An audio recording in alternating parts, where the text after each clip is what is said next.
piensa respecto a esto? Víctor Chorosa, por acompañarnos. Bueno, a ver, estar acá. Tú has estado muchas veces cerca de presidentes de la República. De hecho, Belaúnde Terni. 5 años trabajé con él. Has estado muy cerca en Palacio de él. Y entonces, bueno, de tanto en tanto, ya casi ahora no nos sorprende estas cosas extrañas de los presidentes que en el Perú en los últimos años tienen como actitud.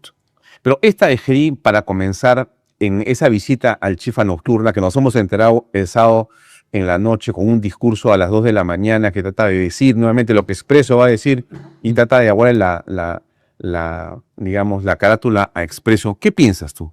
A ver, yo te voy a raíz de la pregunta tuya, te voy a hacer una pequeña introducción. Yo trabajé 5 años con el presidente Belaúnde en Palacio de Gobierno, como secretario del Consejo de Ministros y como secretario de la Presidencia, esporádicamente cuando el titular no estaba. ¿Qué hace un secretario del Consejo de Ministros? Maneja la agenda del Consejo de Ministros, toda. O sea, lo que los ministros van a decir, hacer, lo que se va a discutir, así es. El presidente lo conversa contigo. Los convoca, manda sus proyectos, yo los reviso, yo los agendo, yo los corrijo, yo asisto al debate. Y tú le comentas al presidente lo que se va a discutir ese día. Por supuesto, tengo que hacer una agenda con él. Los ministros me mandan todo lo que quieren y yo me reúno con el presidente para decirle esto es lo que quiere fulano, sutano, mengano, y de acuerdo a eso vamos a una agenda. Y después entonces es un acta. Y después tengo que hacer un acta con las correcciones habidas y por haber. Y yo recuerdo, y bueno, y después el secretario de la Presidencia, que era Óscar Maurto, a quien yo reemplazaba a veces cuando no estaba presente. Secretario General. Secretario General. Hace la agenda diaria, las visitas. Ese secretario general, es importante saberlo, es una especie de gerente general de Palacio de Gobierno. Porque todo lo que hace el presidente lo tiene que validar el señor. El presidente Belaúnde lo que hizo fue quitarle la gerencia general de Palacio de Gobierno al secretario general para dársela jefe de la Casa Militar, para evitar problemas, porque el jefe de la Casa Militar tiene mayor control y porque además, con la experiencia del golpe de Estado del año 68, le quisieron endosar al secretario general de la Presidencia una serie de gastos que no correspondían. Entonces Belaúnde hizo. Lo que pasa es que Velasco así lo mantuvo hasta el día de hoy, hasta que llegó Toledo a la presidencia, y Toledo le quita otra vez a la Casa Militar el control del Palacio y se lo da al secretario general, que es el que lo maneja el día de hoy. Y tiene que asumir responsabilidades, por supuesto que sí.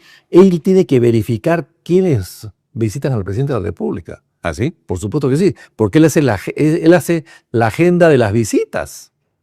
Tú la visita al presidente de la República la haces a través del secretario de la Presidencia, no a través de un edicán o de un amigo, no. Él tiene que canalizar todo eso. O sea, todo lo que hace el presidente de la República está agendado, pero validado a su vez por el secretario general. La parte protocolar y diplomática y política, el secretario general. Y la parte más militar, de seguridad, la Casa Militar. La Casa Militar. La Casa Militar tiene que decirle sí, presidente, no, presidente. O puede objetar. Por supuesto. Y recomendar. Y recomendar y opinar sobre usted no puede ir aquí, usted no puede ir allá, no es bueno, en fin, ese tipo de cosas. Bueno, pero hablando de visitas, yo voy a contar una anécdota acá que es interesante. El embajador de Canadá, el año 83 aproximadamente, de Canadá en Lima, va a ver al presidente Belaúnde. Y yo me quedo en la parte de atrás, estoy escuchando. Y el embajador de Canadá le dice, presidente, he venido con el presidente de la General Motors de Canadá, y hemos venido a ofrecer locomotoras para el ferrocarril central. Esa época era en Afer Perú. Ah, muy bien. ¿Y usted por qué no me ha venido a ver? Porque queremos que usted nos reciba para ofrecerle estas ofertas que tengo. Oiga, embajador, vaya usted a Enafer. En Palacio de Gobierno no se ven estas cosas. Usted está equivocado. Le pido, embajador, que vaya usted a Enafer. Usted, las propuestas que tenga, plantees a la Enafer. Acá no se compran cosas de Palacio de Gobierno. Bueno, zanjó el tema inmediatamente. Lo despachó. Yo estaba presente. Y el embajador... Bueno, eso es lo que tiene que ser un presidente. Eso es un ejemplo. Es un ejemplo de que tú no puedes usar al presidente de la República para hacer negocios.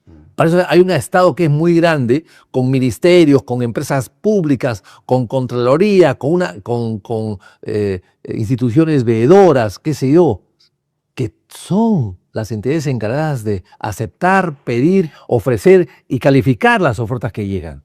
presidente de la República no está para eso. Pero de repente alguien no conoce, no sé si a esto se le llama la majestad del poder.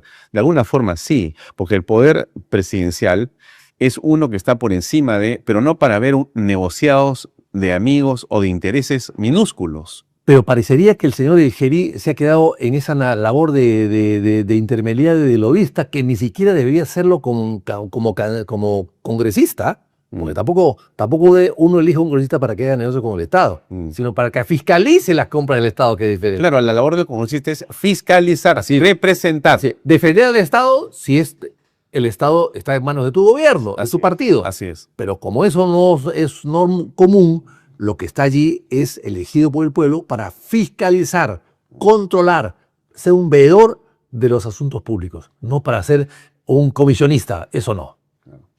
Ya, pero a ver, regresemos al caso de lo que ha sucedido o viene sucediendo. La explicación del presidente última, del día domingo en la madrugada, que es cuando se produce este video, lo que nos está mostrando es una reacción del presidente frente a lo que había destapado Expreso sobre que estaba Tiburcio dentro, o sea, el ministro del Interior y otras personas más. Entonces, él para aguarle, digamos, la fiesta a Expreso y que no sea una revelación así nomás, dice, no, yo he estado con Tiburcio porque lo invité a comer y a mis seguridades. Bueno, eso es una explicación. Será la tercera versión de lo que ha pasado, pero ¿tiene razón en ir a comer, aunque sea encapuchado? ¿Me dio hambre en la noche? No, porque en Palacio de Gobierno hay muy buena cocina. Hay 2 cocinas, no hay una, hay 2 cocinas y hay cocinas para todos. Ahí comen la tropa, el ministro, los presidentes, la familia, todos comen ahí. Sabes decir que hay un presupuesto de 250.000 soles que he visto que ha salido el otro día por ahí de los gastos en carne y en queso, qué sé yo. O pides delivery. O finalmente pides delivery. Estás rodeado de restaurantes a todo alrededor de Lima. Tienes el Club de la Unión que está al costado, que tiene un gran restaurante también.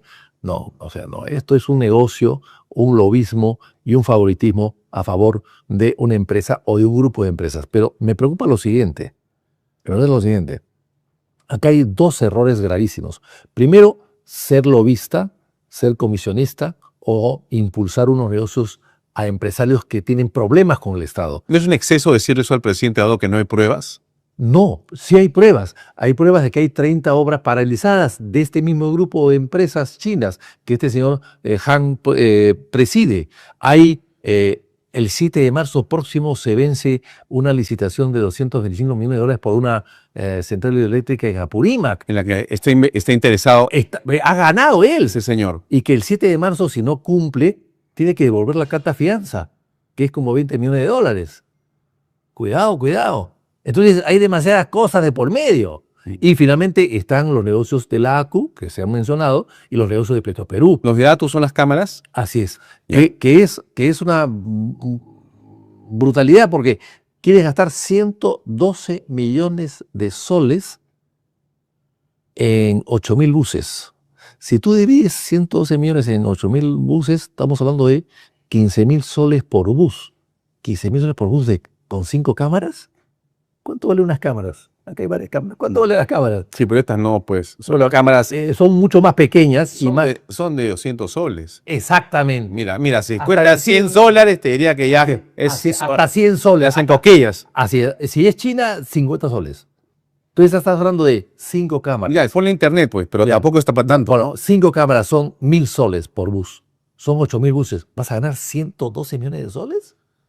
Parecería que es mucho, ¿no? Un poco raro, de todas maneras. Es rarísimo, ¿no? Bueno, eso es más barato poner 2 policías en cada bus que recorren todo el día.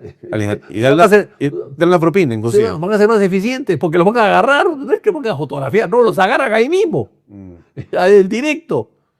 Entonces, todas estas cosas están hechas para robar, para asaltar al Estado.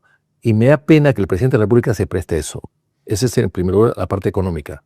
La parte política, la parte internacional, es peor todavía.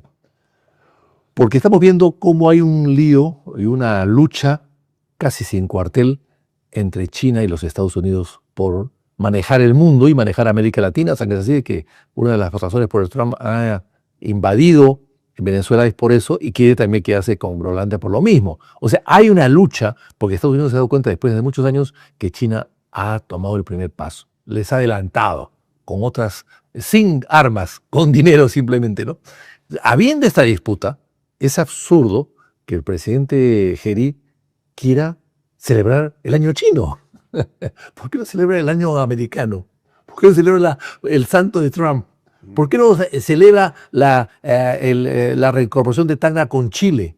¿Por qué no celebra con Argentina las Malvinas, el apoyo que se le dio a las Malvinas? ¿Por qué no celebra eso con los países vecinos, con los socios importantes que tenemos también en Europa y en Estados Unidos y en América? ¿Por qué no? O sea, eso es una discriminación.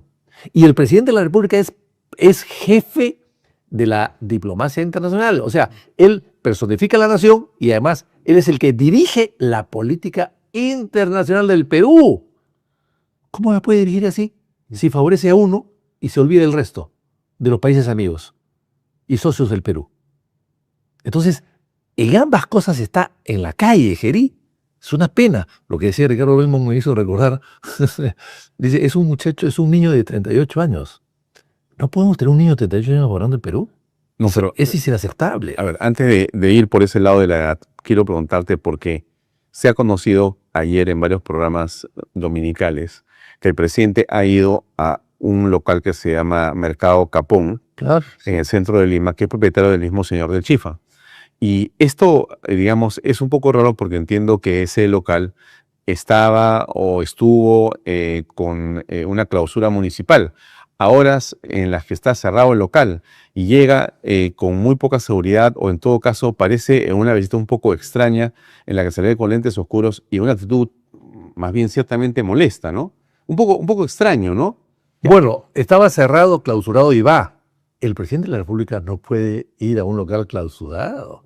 Pero quería comer caramelo. Porque quien lo ha clausurado es el Estado. O es la justicia, o es la SUNAT, o es la municipalidad. O sea, el Estado, a través de uno de sus organismos, ha clausurado eso y él es jefe del Estado. Claro. Él es jefe del Estado. Sí, y eso quiere decir que no se puede usar. Él no respeta ni siquiera la ley. Él está obligado a jurar, hacer cumplir y cumplir con la ley. Hacerla cumplir y él cumplirla. Todas las leyes. Todas las leyes. Y no está haciendo nada, porque ese lugar está cerrado por una norma, una ley. Sí. Que la da el Estado, que él es el jefe. Sí. Cualquier oficina del Estado, pero él es el Estado finalmente. Eso no se puede ni aceptar. Pero además, a comprar caramelos. O sea, ¿cuánto le ha costado el caramelo al país? ¿Qué caramelo será ese? ¿Qué caramelo? Ahora, y finalmente, el video que saca a las 2 de la mañana, lo saca porque, yo tengo informaciones, que lo saca porque ya había visto la carátula de Expreso. Sí. Como vio la carátula de Expreso, que cierran a las 11 de la noche, él a las 2 de la mañana trae a su gente, vamos a hacer un video, y usted donde digo que lo ensaya 2 o 3 veces. Pero el video es un poco extraño, ¿tú sabes por qué? Bueno, el que sabe un poco de hacer videos se da cuenta cuando un video está hecho un poco raro, ¿no? Y este particularmente es un poco raro y te explico por qué.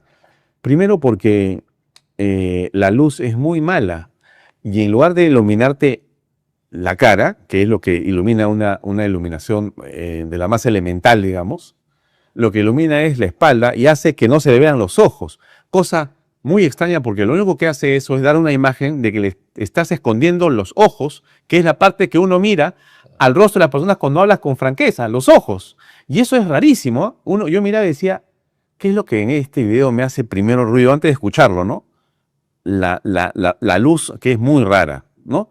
Que seguramente ha sido alguien que no era profesional, por eso digo no sé qué equipo. Es que a medianoche, ¿a quién trabaja? ¿A quién saca de su casa? Sí. Un sábado de la noche, no hay la gente en la playa, la gente está donde sea. Él ha conseguido lo que ha podido. Un poco raro, ¿no? Él ha conseguido a la gente que está alrededor despierta y qué sé yo. No son profesionales. Ha armado un equipo para sacar un video. ¿Por qué?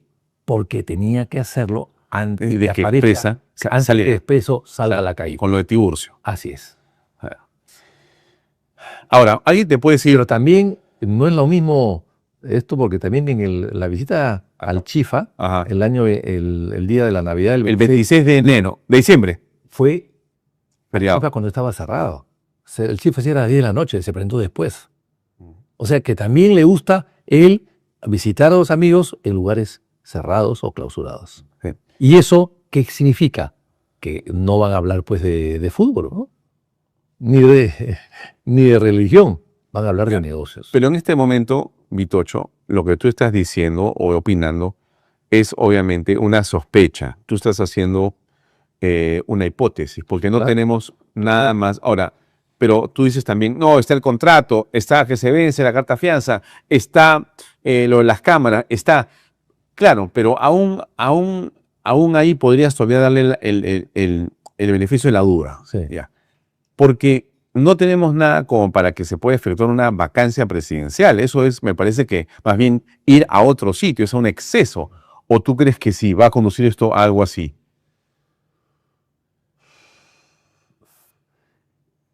A ver, acá yo creo que no es bueno sacar y poner presidentes constantemente. En eso estamos de acuerdo. Sobre todo cuando ya hay un proceso electoral y ya hay una salida, hay una luz al final del túnel. Menos de 90 días. Así es. Eso es cierto. Pero algo tiene que hacerse también, ¿no? Y además hay una cosa. Un presidente como Gerí es el trabajo más débil y menos protegido del mundo. Porque, con este Congreso. Claro, porque él está ahí porque es presidente del Congreso. Y porque es congresista. Ergo, cualquier congresista puede presentar una moción de censura a él y con un voto de más. Un voto de más. ¿Que mayoría simple? Mayoría simple. Lo ¿Puedes sacar? Claro. Lo sacas del presidente del Congreso. Ah, ¿no entras los 83, creo? No, 87. ¿87? No. Mayoría simple. ¿Estás seguro? Seguro. Mayoría simple. Cualquiera se presenta, saca, o sea, 20 votos. Hay 40, ya. Con 40 saco 21 y se fue. Se fue Gerí. Así es. Y tienes que nombrar a un nuevo presidente. ¿Por qué? Porque... Pero no subiría Rospigliosi. No, se elige un nuevo presidente del Congreso. Y ese sería el que asume la presidencia. O sea, Gerí no es presidente constitucional. Bueno, sí es constitucional, pero digamos no es un presidente de periodo completo. Claro, no es por elección, es por designación. Así es un presidente interino, pues. Interino. Es un encargado del despacho presidencial. Es como Sagasti, como fue Sagasti. Es igualito, como fue Sagasti y como fue Paniagua. Hay que recordar que ¿cómo iba a ser Merino? Y como, por supuesto, como fue Merino. También es decir que tuvo que renunciar. ¿Por qué renuncia? ¿Cómo fue Vizcarra? ¿Ah? ¿Cómo fue Vizcarra? Vizcarra no, porque Vizcarra era vicepresidente. Perdón, Vizcarra era razón. Era vicepresidente, no era congresista. Ya. En el caso de Merino, ¿por qué renuncia Merino? Porque las bancadas mayoritarias, el fujimorismo y creo que APP, le dijeron que lo iban a censurar. Sí. El domingo, el sábado, el domingo renuncia él. Y el día lunes se iba a reunir el Congreso para censurarlo, simplemente con un voto más. Chao. Se iba. Entonces, ante un voto más que se iba, si las bancadas mayoritarias te dicen que van a censurarte, te vas. Y fue lo que pasó. Y se fue.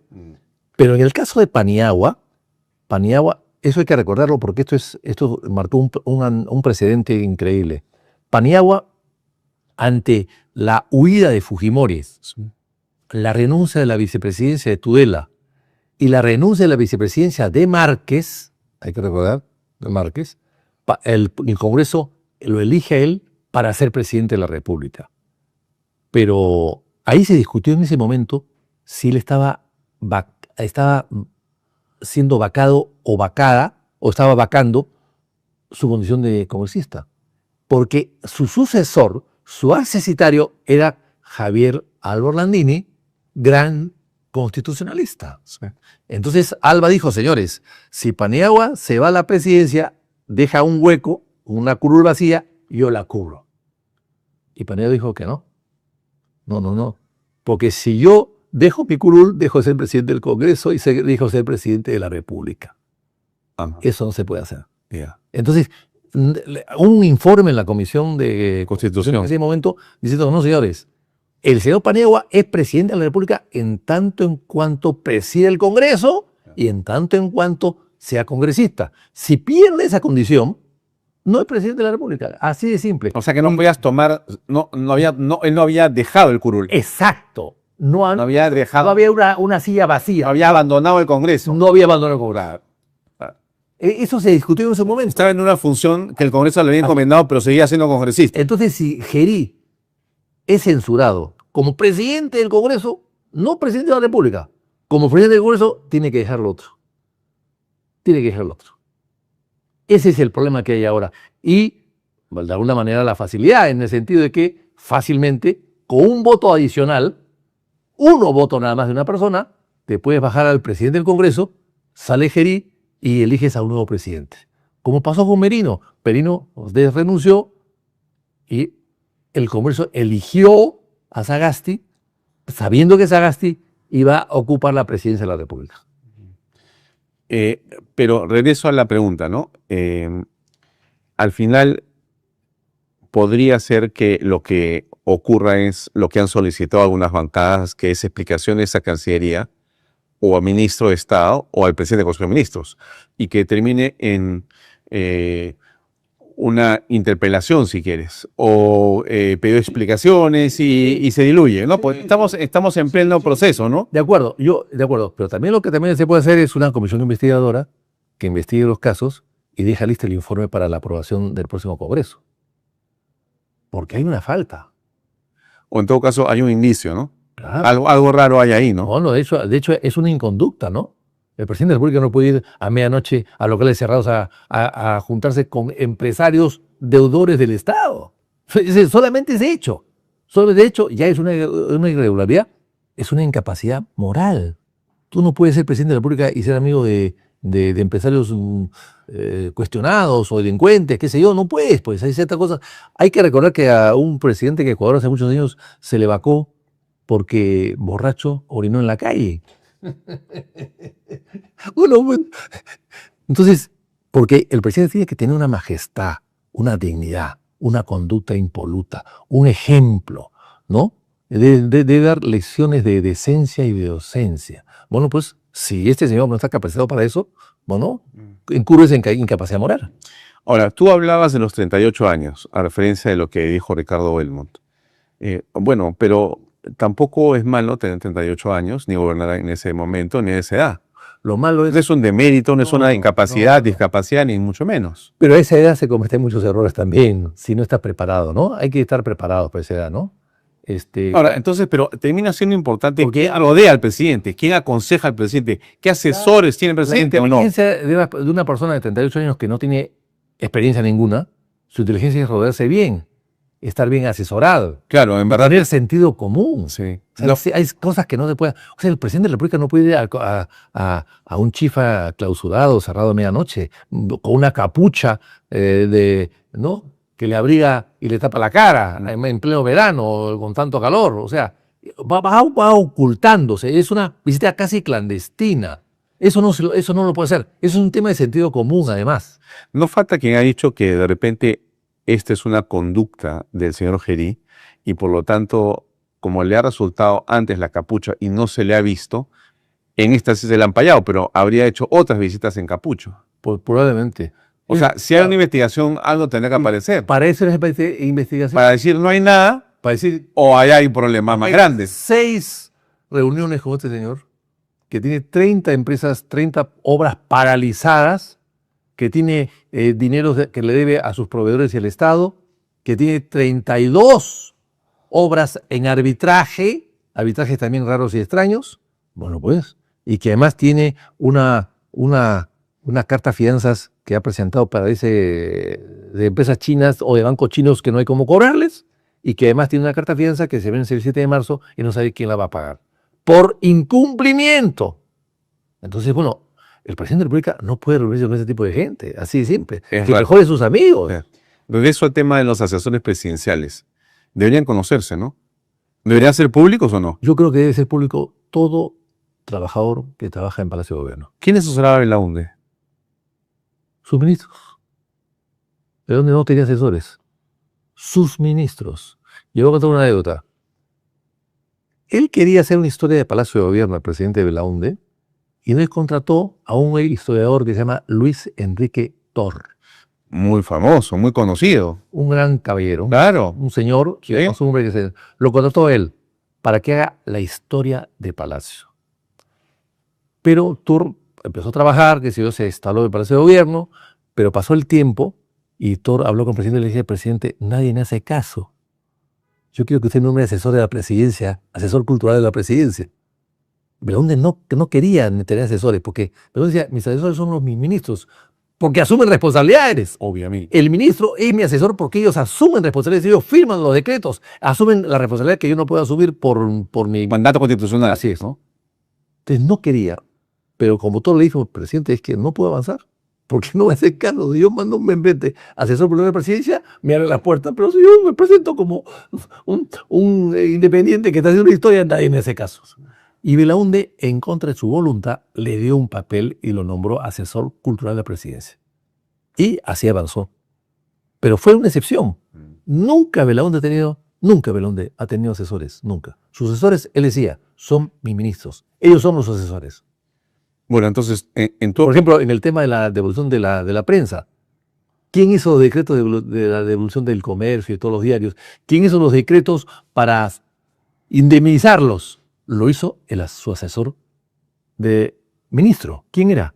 El de justicia. ¿Quién era? Felipe Osterling. Felipe Osterling era su asesor porque era el ministro de justicia. Y él fue claro, Felipe Osterling, claro, cuando... Con su viceministro que era... Belaúnde dice, les devolveré la libertad, creo, ¿no? Es una frase muy bonita que él dice en su mensaje. Yo no dormiré esta noche en Palacio si no devuelvo la prensa a sus legítimos propietarios. Claro. Y eso lo hizo. Es lo primero que hace. Es lo primero que hace. El mismo 28... Va a la puerta del comercio. No es eso. Da un decreto. Se reúnen en el Consejo de Ministros. Yo ya dejé así. Empezaba mi primer trabajo. Mi primera chamba, el primer día de chamba. Se reúnen en un salón de acuerdos del Palacio de Gobierno. Llama a Sánchez para que vaya, porque él había sido el autor de la Constitución. Él quería promulgar la Constitución y allí mismo firmar el decreto de devolución de los periódicos. Y por eso que llama a Sánchez, que era presidente de la Asamblea Constituyente. Pero ¿qué pasa? ¿Dónde está la Constitución para promulgarla? No había. ¿Qué había pasado? Morales Bermúdez se la había llevado a su casa. La Constitución. Que busquen a Morales Bermúdez para que nos devuelva. Morales Bermúdez no estaba. Se le encontró 3 o 4 días después. Entonces, ¿qué pasó? Sánchez dijo, no, señor presidente, no hay problema. Yo tengo una copia.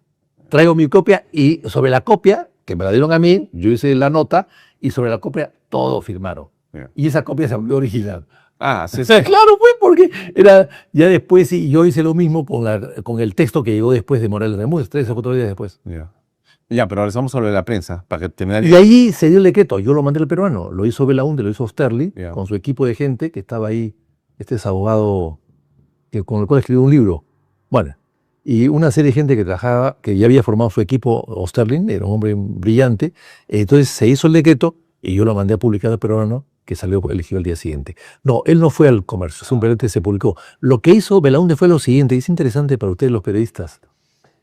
Cuando fue elegido Belaúnde presidente electo, ya no en funciones, le dijo Morales Bermúdez, devuelve usted los periódicos. Y Morales Bermúdez dijo, no puedo, porque no tengo consenso militar. No puedo. Perfecto, entonces yo le voy a nombrar a los directores. Entonces Belaúnde, presidente electo, no hay funciones aún, le dio una lista a Morales Bermúdez para que nombre a directores puestos por los dueños. Por ejemplo, le consultó a los Miro Quesada, ¿a quién pongo director hasta que salgan las normas y las leyes? Ellos dijeron a Héctor López Martínez. ¿A quién nombre en la prensa? Fulano de tal. Entonces él nombró, le dio una lista a Morales Bermúdez, y Morales Bermúdez al día siguiente con un decreto de ley, supongo yo, un decreto de ley sacó a los directores del gobierno militar y puso a los directores de los señores que iban a asumir otra vez sus dominios después del 28 de julio. Entonces al día siguiente de la elección de Belaúnde o a la subsiguiente ya había directores no parametrados, no velasquistas, sino eran directores puestos por los dueños que iban a asumir sus propiedades 2 o 3 meses después. Entonces con eso se facilitó la transición. Por eso es que el Canal 5 empezó a emitir, se volvió los dedos Parque, empezó a emitir sus programas ya en colores. En colores antes del 28 de julio. Exactamente. Sí. O sea, ya había un cambio. Sí, ya. De facto. Así de facto. Así, algo de facto. Claro, ya el régimen se hacía sentir, el nuevo régimen. La nueva ya no era libertad. Ya no había prensa parametrada. Claro. No había prensa parametrada. Ya, regreso al presidente Gerí. A ver, tú has hablado al principio de tu explicación sobre Estados Unidos y sobre China. Sí, en el Perú hemos estado muy, digamos, dóciles con respecto de China, y en realidad lo de Chancay es una parte, pero están en todas partes. Claro. O sea, en la construcción, en la electricidad, en el internet, en la salud, en el transporte, En la minería. en la minería, y no sé si en la agricultura, porque no los he visto ahí, pero sí están fuertemente en estos sectores, ¿no? Y todo acabe en el mundo de la logística, ¿no? Porque lo de Chancay es importante. Pero eso es bueno para el país, esa inversión es buena para el país. Si uno quita la parte que puede ser, digamos, complicada, o si han habido delitos de corrupción, como en todos los casos y todos los países, bueno, se tiene que juzgar, procesar, pero lo importante es la inversión que se ha llegado, y es un impacto notable para el país. Pero hay que controlarla, ¿no? Hay un poco de descontrol. Ahora, yo creo que los chinos hoy, los que han llegado hoy a invertir, se han encontrado con un ambiente agradable del Perú. Porque en el Perú queremos a los chinos. Porque hemos asumido la cultura china del siglo XIX, que llegaron al Perú 50.000 chinos. Desde Cantón, desde Macao. ¿Por qué llegaron así de migración? ¿Por qué se produjo eso? La migración, ¿por qué? Porque después de las guerras civiles y que Castilla llega al poder, las guerras civiles produjeron una gran sangría, ¿no? Y campos despoblados y falta de mano de obra y una serie de circunstancias. En fin, era un caos. Entonces se permitió la importación de chinos Para trabajar. en el campo. ¿Qué? ¿Como esclavos casi? Bueno, venían con un contrato. Yo tengo los contratos. Venían con un contrato en español y en chino, firmado por el cónsul peruano de Macao. Yo tengo los contratos. Y eran como una especie de letras, porque atrás decía quién era el propietario del contrato, o sea, de la persona. Sí, claro. Y después los endosaban y de acuerdo a los endoses sabías ese. ¿Y había usado ese chino? Así es. Y les trabajaban de sol a sol, con 2 mudas. Y le permitían su religión. ¿Ese es el contrato? Todo está en el contrato. ¿Con familia? Sí, a veces con familia, depende. Ese era muy talentoso, venía con Entonces, ¿qué pasa? Son 50.000 que salen de la China y Y llegan en a ese Perú. tiempo era cualquier cantidad de gente. 50.000 es un país que tenía 1 millón de habitantes, el 5% de la votación. Claro. Y esos chinos van al campo, después dejan el campo y se van al comercio. Pero evidentemente contribuyeron a la cultura nacional, y tal es así, pues que hay chifas, hay arroz chaufa, en fin, somos medio chinos. Bueno, que es una adaptación, ¿no? Porque Es una no hay chaufa allá y el chifa no existe. Exactamente, en pero China. hay una fusión. Hay una fusión, en realidad. Hay una fusión. Entonces, los peruanos en general apreciamos a los chinos por esa vinculación tan antigua que existe. Claro, y siempre al chino se le ha visto como un hombre que trabaja. Que trabaja. Y está en tema de comercio, siempre. Exactamente. Entonces, esa buena imagen de los chinos que tenemos nosotros los peruanos y que los apreciamos, además, ¿quién no tiene un familiar chino o un amigo chino? Sí. Eso lo están aprovechando los chinos que recién han llegado, pero abusan a veces. A veces. A veces abusan. Porque hay buenas empresas. Así es. Y hay buenos chinos, empresarios. Pero yo primera. te cuento una anécdota. Me invitó el Partido Comunista Chino hace muchos años a Pekín, y en una conferencia que di ante todos ellos, le dije, ustedes son malos patrones. Y le expliqué el caso de Shogan, de Marcona. ¿Por qué? Yo he estado de niño en Marcona, y era un vergel, era una cosa preciosa la ciudad. Hoy día es una ciudad fantasma. ¿Por qué? La han cerrado toda, la han tapiado. ¿Por culpa de los chinos? Por culpa de los chinos. Y los chinos a los trabajadores los mandan a los contenedores. O sea, eso no se puede hacer, le dije en Perú. Y se preocuparon. ¿Cambió algo? No sé por qué no he vuelto. ¿No has vuelto No a he vuelto Shoah? a Shoah, no he vuelto. Pero lo cierto es que se preocuparon. Les dio una vergüenza ajena que yo le dijese eso en su propia casa, además invitado por ellos. Pero se los dije, no podía quedarme callado. Y entonces ellos tomaron nota y dijeron, no, esto no va a suceder más. Ahora, Shogan produce la mayor exportación de mineral al extranjero del Perú. Así es. Pero no hay control. O sea, tenemos que efectuar controles. No hay controles. Sale todo en polvo, todo. ¿Cuánto más puede haber en ese polvo? Hierro y ¿qué otros minerales pueden haber? Yo siempre planteé lo siguiente. Hay que colocarle impuestos a los minerales que salen en el Perú sin ser transformados. Y eso lo hizo, no es estatista, eso lo hizo el gran gobierno liberal y derechista de Odría, el año 52, 4%. O sea, para obligarlos a que transformen ese mineral y se vea como producto terminado y no como materia prima. Te hablaba de los chinos, ¿no? Entonces hubo una gran ebullición con la señora Boluarte como presidente de la República porque se hacía el puerto de Chancay, estuvo acá el máximo representante de China, Xi Jinping, estuvo en Palacio, no fue a Chancay porque no tenía cómo llegar tampoco, salvo en barco. Y en general hubo y hay un buen ambiente hacia los chinos. Y ahora viene la impronta, la entrada, la presencia de Estados Unidos.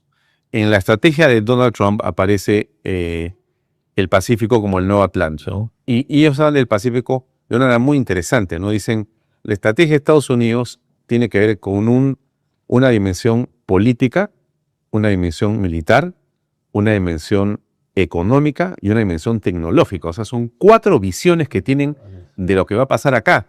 No es simplemente geopolítica o vamos a hacer negocios. No, no, no. Son 4 cosas. Porque en las 4, la impresión que todos tenemos, y te he dicho al principio, se los han comido los chinos. Por eso, es que los chinos han sido más inteligentes. Tienen 5.000 años de cultura, vos. Tienen 5.000 años de cultura. Los chinos... Y Estados Unidos tiene solamente 200 años. Claro. Esa es la diferencia. Sí. Y los chinos están acostumbrados a esperar. Sí. O sea, esperar. miran en función de siglos. De siglos, ¿no? Así es. Y como no es una democracia, sino es un Estado que funciona como una corporación, Sí, entonces avanza. Así es. Solamente ven... Sí, y han avanzado un montón. Claro, ahora. Claro. Y en Venezuela, para hablar un poquito de Venezuela, justamente se ha gestado ya no solamente la presencia de China, sino como son inteligentes los chinos, han hecho un poquito de espacio en la CIA porque sienten los rusos, un poquito de espacio en los iraníes, y están todos felices ahí conversando y explotando y viendo ese petróleo, ¿no?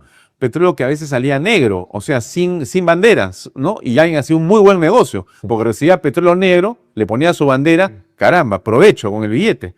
Y eso es lo que ha parado Estados Unidos, que ha dicho que va a convertir Venezuela en el mejor país del mundo. Y ya ha hablado de 200.000 millones de inversión, invita a todos los gringos a invertir. En fin, es obvio que lo que pasa con la base de cohetes en Piura, que se está haciendo para la NASA, hay una presencia importante. Es obvio que lo que pasa en el puerto con la entrada de BlackRock como inversionista al puerto, creo que es de Matarani, donde está el grupo Romero, es importante. Que se ha renovado por 30 años. Una adenda. Una adenda. Eso me parece fatal. Lo ha dicho acá un especialista. Ha dicho claramente que no deben haber adendas en concesiones Yo de ese tipo. presenté un proyecto de ley para que las adendas sean revisadas por varias instancias y que sigan el mismo camino de los contratos. Pero el fujimorismo que preside la Comisión de Economía invitó al señor Gonzalo Prialé, presidente de AFIN, se opuso. Y todo quedó en nada. AFIN es afín a sus negocios, no es afín del PETA. ¿Qué pasa con la base naval? No, yo quiero regresar a la base, pero antes el puerto de Eten... Yo tengo mi opinión sobre... Quiero ir. El puerto de Eten es una inversión privada en el Perú, es una concesión, sí, pero con capitales norteamericanos sobre los $500 millones, pero es un operador peruano. Y hay otras inversiones más importantes en puertos. Y está la parte de los aviones. Paso ahorita a los barcos. Entiendo que el Perú habría decidido o va a decidir por los F-16. No sé si Gerí está en este tema, no sé en realidad, pero algunos dicen que Perú cambie a la matriz norteamericana de armamento, va a ser mejor que quedarnos con rusos o otras cosas. Y termino. Y viene lo de la Marina, ¿no? Que es un aval por $1.500 millones para que Perú gaste, pero ellos dicen que sí con sus empresas. ¿Cómo funciona eso? A ver, 2 cosas, lo último que has hablado, porque me has hecho una exposición muy grande. Es que tú eres ecuménico. Ya, yo tendría que estar acá 2 horas más. Dos cositas nada más. Ya. Primero, sobre los aviones. Yo siempre he dicho que el Perú, debido a Velasco, se enganchó con la tecnología militar rusa, que hoy está obsoleta. El tiempo ha demostrado que está obsoleta. Por lo tanto, me parece que el Perú tiene que tener armamento vinculado, homologado por la OTAN, que es básicamente armamento norteamericano, ¿no? Pero homologado por la OTAN. Eso estoy de acuerdo. Eso hay que irlo cambiando. Pero no han querido hacerlo el ejército por no sé qué motivos. Hace mucho tiempo atrás se les ha dicho tanto tanto y tanto, pero no que es más barato que aquí. Al final, de repente había, pues, no sé, intereses particulares, ¿no? Yo creo que eso hay que cambiarlo. Estamos de acuerdo. Es decir, esta guerra con Ucrania ha demostrado que después de 4 años, la poderosa Rusia no puede con Ucrania. Así de simple. O sea, ha fracasado totalmente, ¿no? Bueno, en el tema me preocupa mucho la base naval del Callao. No estoy en contra de la base naval, en buena hora que se haga. Si hay un préstamo blando y hay apoyo de extranjero, en buena hora. Pero no puede quedarse a donde está. Vamos a cometer el mismo error de la refinería de La Pampilla, que se quiso modernizar y en realidad se hizo una nueva en el mismo lugar dentro de la ciudad. Eso ha debido evitarse. Pero claro, acá estamos hablando, hay que recordar que en la guerra con Ecuador casi bombardean la refinería de Talara, los ecuatorianos, el año 92. Ojo. Y estaba dentro de la ciudad, o sea que hubiese sido una catástrofe tremendamente grande. El presidente ecuatoriano dijo... ¿Maguat? No, ¿quién era? No, el otro. Borja. No, Borja era el presidente. Bueno, dijo, hemos ganado 5-1, porque habían ellos tirado 5 aviones abajo. Y, bueno, entonces eso estuvo en peligro. Acá, ¿qué vamos a hacer? $1.500 millones, ¿para qué? Para hacer una nueva base. ¿Por qué la haces allí? ¿Por qué la haces dentro de la ciudad? Hazla en Chimbote, que fue el proyecto siempre de la Marina, siempre.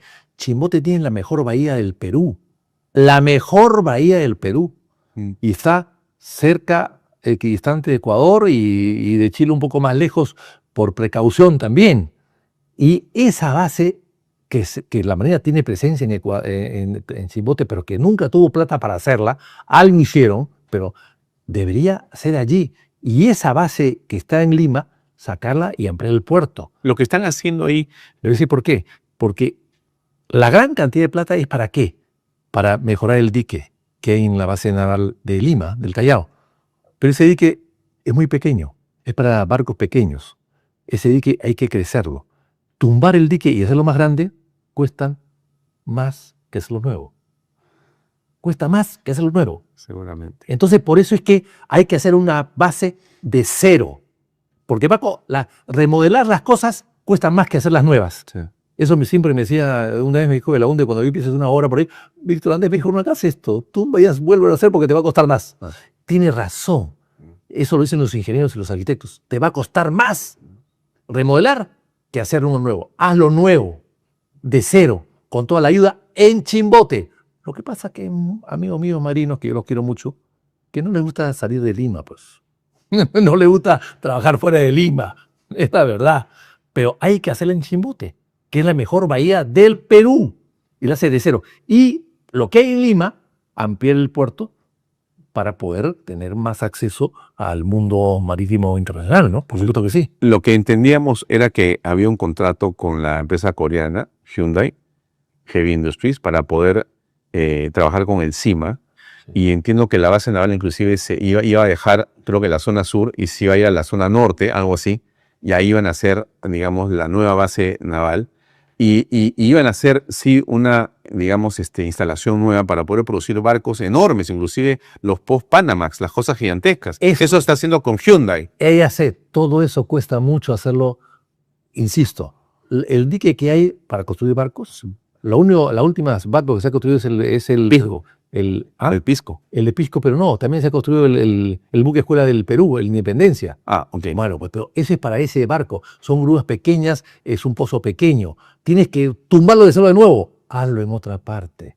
No lo hagas porque en una guerra, en un conflicto, te tiras abajo una base y te tiras abajo a todo un pueblo.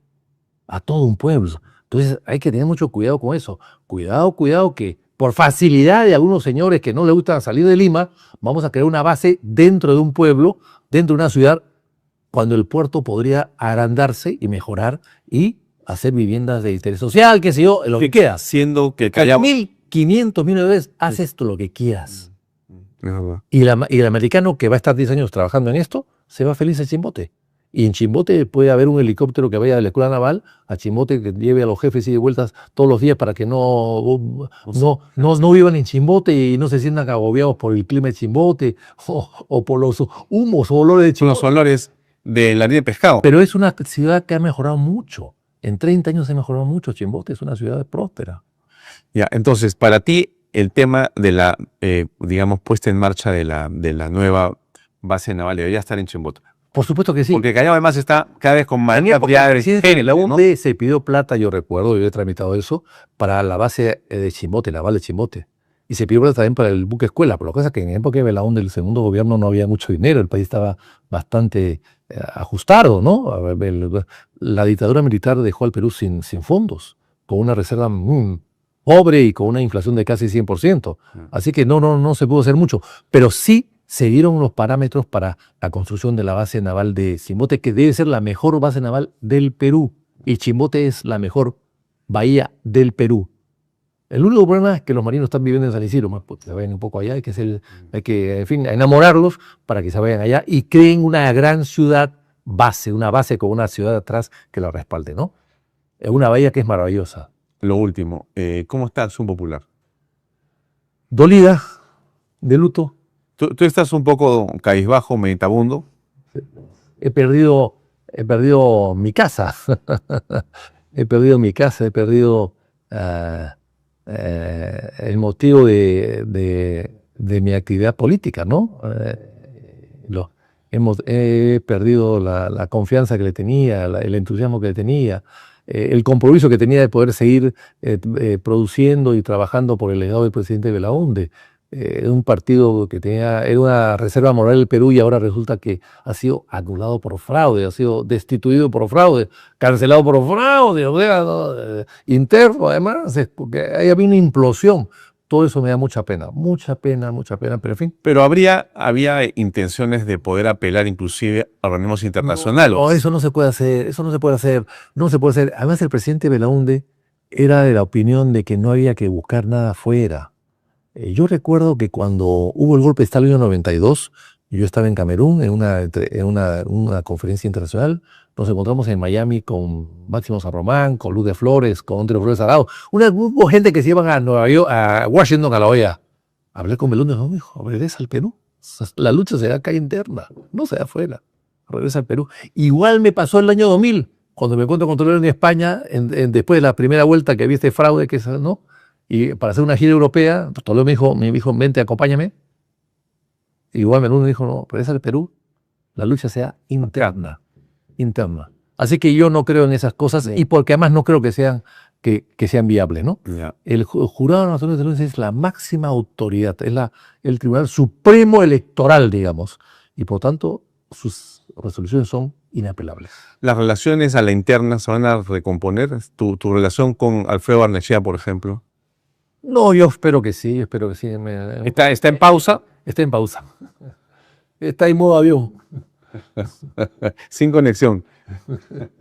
Ya. Pero bueno, ustedes han sido amigos de siempre, ¿no? De toda la vida. Sí. Entiendo que han estudiado juntos, inclusive. Sí, en la Católica, sí. Una época maravillosa, claro. Claro, o sea que eso terminará por seguramente con el tiempo diluirse. Yo espero que sí, yo espero que las aguas se aquieten y reflexionemos todos. Por supuesto, yo también tengo que reflexionar. No es un tema de una persona, sino de muchas personas. Y hagamos un mea culpa, aceptemos nuestros errores, nuestras equivocaciones, bueno, y recomponer la relación. Y sobre todo, el problema es el partido. Nosotros estamos ya en la última generación, estamos con un pie fuera, pero hay que dejarle. Belaúnde nos dejó un partido. Tenemos que dejarle un partido nosotros. El partido que recibimos y que hemos trabajado, mejor. Hay que trasladarlo a las nuevas generaciones. No podemos trasladarle un papel, no, hay que trasladarle un partido remisado. Para terminar, estamos ya en campaña electoral, faltan menos de 90 días para una elección muy importante para el país. ¿Opinas algo sobre esta campaña? ¿Ves a los candidatos? ¿Qué cosa aprecias? A ver, yo estoy seguro que en 38 candidatos o 36, no sé cuántos haya, deben haber 1 o 2 buenos, o 3 por lo menos, no sé, pero ojalá que elijamos al mejor, ¿no? Veo la elección muy confusa, todo ese tema de Gerí, etcétera, distraen mucho, el tema de seguridad, etcétera, todo eso distrae, confunde, pero yo espero que el pueblo peruano sea un pueblo sabio, responsable, que vote, ejerza su voto de manera consciente y no por consignas partidarias ni intereses personales y que elijamos a un buen candidato que sea el que nos gobierne durante 5 años y el Perú recobre su estabilidad. Porque lo curioso de Perú es que tiene una inestabilidad política tremenda, pero económicamente está estable y es casi envidia de muchos pueblos. Bueno, pues esto sin economía. ¿Qué pasaría si tuviese una economía ordenada? No nos para nadie. No nos para nadie. Eso es verdad. Y eso es lo que Perú necesita, no nos para nadie. Muy bien. Muchas gracias, Vitocho. Gracias por acompañarnos. Amigos, todo por hoy. Nos despedimos hasta mañana. Gracias y buenas noches.